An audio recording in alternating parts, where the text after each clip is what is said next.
Okay, you're seeing it now? Yep. Great. Okay. Thank you so much, Mark, for all that information. I've been so deep in the weeds on the environmental climate stuff, so it's good to kind of round out my knowledge. I And knew I'm it was looking bad, forward but to learning from you about the climate stuff yeah. because I don't know that. Well, good. It's a share then. Well, just to introduce myself, I'm Kate Selden. I'm the senior policy manager at Solar One. Um, And we, just for background, Solar One's an environmental nonprofit. We're based in New York City. And we do a bunch of different programs like park stewardship, green workforce training, K through 12 climate education. And then we have a team called Here Comes Solar, which I'm part of, that provides solar technical assistance and does policy advocacy, and all really in efforts to make solar and its savings more affordable, accessible, and equitable. And I do just want to say before I dive into like all the impacts on the environmental stuff, I really see these as all really interconnected issues. And whether it's cutting things like Medicaid and SNAP and other programs for working people, or it's cutting clean energy programs, it's really ultimately just going to make life harder for families and children to grow up in, and have safe and clean air and economic stability, and environmental justice in their communities. So I see this as like a full scale attack on everything that could be just and livable about our future. And I think we have to fight for all of these things. So that's my soapbox, but getting into what's going on. So first, I just wanted to like ground us a little bit in like what is it that we stand to lose. And so climate experts have long told us that to avoid the worst and catastrophic climate impacts, the world really has to achieve a net zero carbon emissions by 2050. And every single tenth of a degree we go over is going to make those impacts even worse. And so it's really a terrifying moment for our future to be in the hands of this administration and these congressional Republicans, because we're on such a tight timeline and we're already behind. And so this chart just shows us how much wind and solar need to be built, and renewable energy need to be built to even get to that 2050 target. And the last administration recognized that and acknowledged its existence. And so one of the ways to get there was by passing the 2022 Inflation Reduction Act, which was invested $369 billion in climate solutions and environmental justice programs. And it was the largest investment ever in climate in this country. And the goal was this orange bar, just to put us more on the pathway to reducing our emissions, while also stimulating green jobs and domestic manufacturing and giving communities tools to address climate solutions. And so that's kind of like what they're talking about dismantling. And so the IRA, the Inflation Reduction Act, did that by tackling sectors like energy, manufacturing, environment, transportation and EVs, agriculture and water, and through a bunch of different mechanisms. So tax credits and tax incentives were the biggest one, and that's where we saw the solar and wind tax credit that we already had in place, but they expanded it, increased it, and extended it for 10 years, and also extended it to other forms of clean energy, like storage and geothermal, things like that. But the IRA also included tax incentives for consumers. So like people putting rooftop solar on their homes or doing home electrification and efficiency. And then there were grants for programs aimed at making climate solutions more affordable and equitable, and then other loans and changes to federal operations, like increasing IRS enforcement so that we actually are collecting money from people trying to, like wealthy people trying to get through loopholes. And that was one of the ways to pay for this. And so in practice, what that did is really accelerated our transition to renewable energy sources like wind, solar, and battery storage. And this chart shows how much in 2025 we're expecting to build because of all these incentives. That's just this year. And so it's been an astronomical impact on increasing our clean energy. And it also has made things like community solar, where everyday people who can't put solar on their own homes can benefit from solar energy by subscribing, or rooftop solar. It's also expanded access to things like heat pumps. And so this picture is a building that we did a tour for in my organization. They put heat pumps and solar together, and it's a co-op in Brooklyn. And these are all the incentives that NYSERDA has on their website that the IRA funded. Um, and then it also funded things like this We Act Thriving Communities Technical Assistance Center that helped environmental justice and low-income communities access grant funding, and then build out of EVs. And then it really stimulated domestic manufacturing for clean energy. So this is a solar panel factory in Alabama. And it also required that a lot of these investments pay prevailing wage. So these are really creating family sustaining jobs. So it was astronomical. And I just want to highlight this because this is what they're talking about cutting when we talk about clean energy cuts. And so just to kind of go through what specifically it's going to cut, and then I'm going to talk about the impacts. So, despite all of the great things I just talked about, it is proposing to cut clean energy tax incentives and with a special target on solar and wind. It is proposing to rescind or cancel grant funding and loans. So there was something called the Greenhouse Gas Reduction Fund it's trying to eliminate. It's rescinding or canceling environmental justice programs like that TCTAC program I showed. It's accelerating fossil fuel permitting. At the same time, it's weakening NEPA, our environmental review process that is in there to protect communities and ecosystems. It removes a federal methane fee that was passed as part of the Inflation Reduction Act. And so basically it removes a fee that oil and gas operators have to pay if they go over a certain amount of emissions.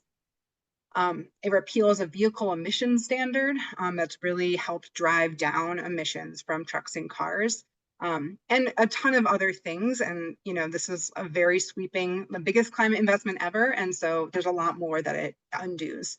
But those are some of the big ones. So now I want to turn to look at what does that mean for us? What does that mean for our communities and our country and our future? So I think one of the big ones is that we're all going to have to pay more for our household energy. And so, there's been a lot of modeling about what a full repeal or partial repeal of the Inflation Reduction Act would do. And, in essence, well, this map shows that, by 2035, if these cuts are made, the increase in household energy costs will go up anywhere from $100 to $900 a year per household. And depending on what state, it might be worse.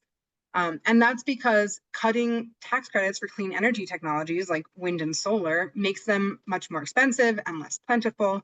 And so then it drives demand for our fossil fuels, so natural gas and even coal in the short term. And so that's going to push up the price of those fossil fuels. And we're going to pay more for our home energy bills, but also for gasoline at the pump. And so they're saying all this stuff about affordability, and this bill is going to drive up the costs that everyone is paying on a day-to-day basis for energy. And then at the same time, it's cutting programs for energy efficiency, which it had in the IRA. And those energy efficiency programs are what help people reduce their energy use. And all of this has an outsized impact on lower income households because they're paying a larger share of their income for energy. So this is massively unaffordable.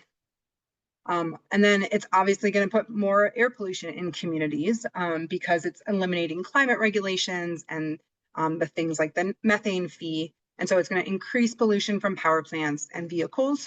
And really, because of that slowdown in renewable energy production, we're going to keep relying on things that pollute more. And we know, air pollution has disproportionate impacts on communities of color and low-income communities. And so those disparities are only going to get worse.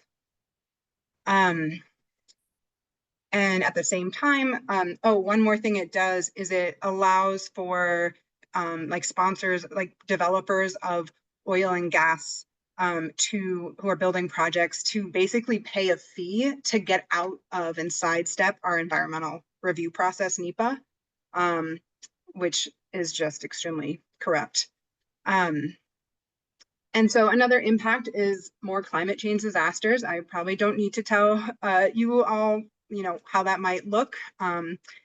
I think, New Yorkers are experiencing that firsthand already: heat waves, flooding, wildfire smoke. And because of the slowdown and that momentum of clean energy, we'll probably miss all those targets that I showed in the beginning of what we need to do to get to avoid the worst catastrophic impacts. And, and so, some estimates show that with all the cuts, we'd release more than the entire annual emissions of Spain. So our emissions are just going to continue to go up. So we're really, missing that very short window we have to really tackle and slow down climate change. And then there's the risks to our grid. And so, we have had surging demand recently for electricity. And a lot of that is driven by AI and data centers. And this chart just shows like all the different regions and what they forecast in terms of how much energy they're going to need. And we had all this momentum going with renewables and storage. And this chart just shows that, if we cut all the incentives for those programs, primarily wind, solar, and battery, this is what we stand to lose in terms of generation each year. And then there's not enough gas to be built to make up for it. It takes a long time to build new gas infrastructure. And they're waiting for parts. The supply chains have slowed down. So it's completely illogical, if their whole theme is energy dominance, to cut these programs, given the demand that is coming. And then there's the jobs and domestic manufacturing loss that we're expecting to see. So this is a chart from the Solar Energy Industries Association, just showing the solar industry. So, and this doesn't even account for like the broader clean energy sectors. But in solar, they're looking at 330,000 jobs lost, hundreds of factories closed, and billions in local investments just erased. And this was a huge driver of bringing clean energy manufacturing to this country. And a lot of factories are now stuttering or closing or not opening. So and then finally, there was a lot of really important programs in the IRA for local communities and environmental justice. These are just a few of them. But the intention of these was really to make funding available for local communities and make the transition more equitable, by giving communities the ability to design their own programs and really address like local needs. And it's proposing to rescind any unspent funds. The APA is already trying to take back money that was already obligated. But through this budget bill, they're trying to just eliminate the sections of the IRA law that allow for these programs. So it's very devastating to all of the momentum we had and to all of the progress we were making. And it comes at a really terrible time in this very short window we have to make things a little bit better. And then, I work in solar, so I have the most detailed knowledge of what's happening in the solar. So I'm happy to answer questions. Basically, solar is part of the clean energy tax credits. So they're basically between the House and the Senate, ending them anywhere from 2 months to a couple years. We'll see where the final version ends up, but it's ending residential solar, commercial, like larger scale solar, and then a bunch of other provisions. But the summary is it's really bad. I did want to mention, in terms of what you can do about it, I think Mark did a great job of explaining this, but Garbarino, House Rep Garbarino, wrote a letter and got a bunch of other House reps to sign on, saying how they should save, to his fellow Republicans, how they should save clean energy tax credits. And Lalota signed it. And so there was some sense that maybe these Republicans would stand up. They did not. They slept through the vote and were cowardly and didn't actually, stand up for the thing they said they wanted. But I do think it gives you all really, and I'm saying you all because I don't live on Long Island, but Long Islanders a really important opportunity to push them on this and really hold them accountable for the things that they said they were going to do. So yeah, I also want to commend LIPC for all the work you're doing, and I'm really grateful to be here. Thanks, everyone.